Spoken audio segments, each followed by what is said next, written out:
আসসালামু আলাইকুম আদরের ভাই ও বোনেরা, নতুন আর একটা রেসিপি নিয়ে আপনাদের কাছে আসলাম। ইলিশ, সরষা ইলিশের পাতুরি। দেখুন আমি কিভাবে বানিয়েলাম। সরষা, কাঁচামরিচ, পেঁয়াজ, রসুন পাটায় বেটে নিলাম, তারপরে একটা পাত্রে রেখে দিলাম।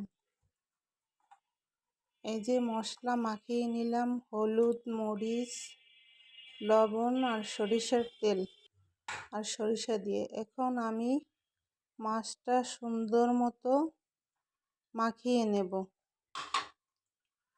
তারপরে আমি লাউ পাতায় একটা একটা করে সুন্দর মতো দিয়ে শেপ করে নেব।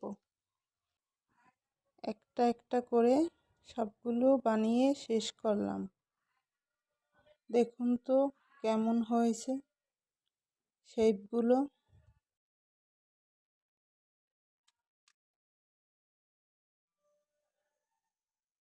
তারপরে হালকা তেলে